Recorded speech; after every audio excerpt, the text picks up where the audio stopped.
कहते हैं यहाँ सभी बेहोश हैं। कौन उतारेगा पार इस भीड़ को, इन पागलों को, ये खुद तो उतर नहीं सकते। इनके हाथ में तो नाव देना खतरे से खाली नहीं, ये तो डुबा के रहेंगे नाव। और कौन उतारे इन्हें पार, इन्हें तो कोई होश नहीं। और इतना भी इन्हें होश नहीं कि जिसे होश आ जाए उसकी सुन ले। इतना भी इन्हें होश नहीं कि कोई होश में आ गया उसे पहचान ले। इसलिए थोड़े से ही लोग बुद्धों का लाभ उठा पाए। जीसस के कितने थोड़े से शिष्य थे, 12। और जब जीसस को सूली लगी तो 1,00,000 आदमी पत्थर फेंकने को, गालियां बकने को, सड़े केले और टमाटर फेंकने को इकट्ठे हो गए। सुनने को कोई नहीं आता था, समझने को केवल 12 आदमी राजी हुए, लेकिन सूली देखने को 1,00,000 आदमी इकट्ठा हो गए। मंसूर को गांव-गांव भगाया गया, गांव में टिकने नहीं दिया गया, क्योंकि वो जो बात कहता था वो होश की परम बात थी। उसने घोषणा कर दी थी, अहम ब्रह्मास्मि, मैं ब्रह्म हूँ और तुम भी ब्रह्म हो। यह सब लोगों की बर्दाश्त से बाहर की बात थी। होश वालों का कोई धर्म थोड़े ही होता है, कोई संप्रदाय थोड़े ही होता है।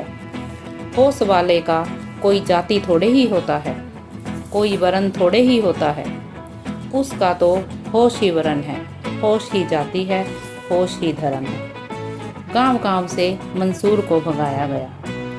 कोई टिकने ना देता था, कोई छप्पर में रुकने ना देता था, कोई भोजन नहीं देता था। लेकिन जब सूली लगी तो लाखों लोग देखने इकट्ठा हुए। अजीब लोग हैं जो उसे सुनने कभी ना आए।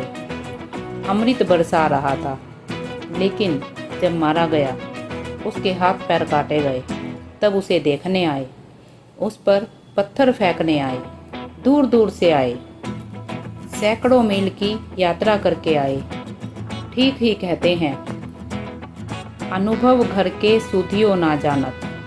तुम्हारे भीतर बैठा है, जिसकी सुधि आ जाए तुम्हें जीवन का अनुभव हो जाए। बड़ी मुश्किल है, सभी बेहोश हैं। अगर कभी कोई होश से भर जाता है तो बेहोश या तो उसे मार डालते हैं या उसकी पूजा करने लगते हैं। ये दोनों ढंग है बचने के। अगर थोड़े संस्कारी हुए तो पूजा करने लगते हैं। पूजा करने का मतलब है, महाराज ये लो पूजा और हमें क्षमा करो। अपनी बातें अपने तक रखो, हम सदियों तक पूजेंगे, फूल चढ़ाएंगे, मंदिर बनाएंगे, मगर हमें सताओ मत, हमसे करने को मत कहो। हम पूजा कर सकते हैं, हम आचरण नहीं कर सकते।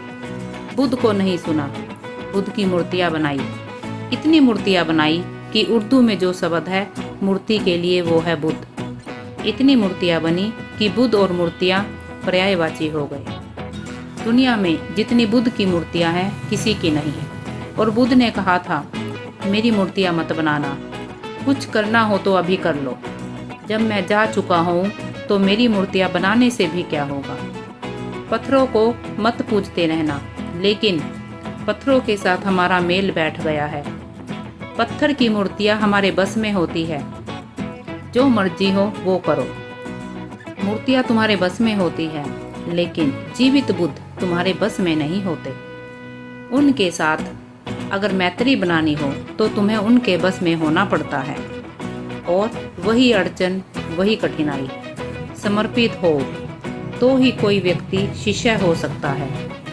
लेकिन मिल सकती है राह, मिल सकता है द्वार, द्वार सदा खुला है।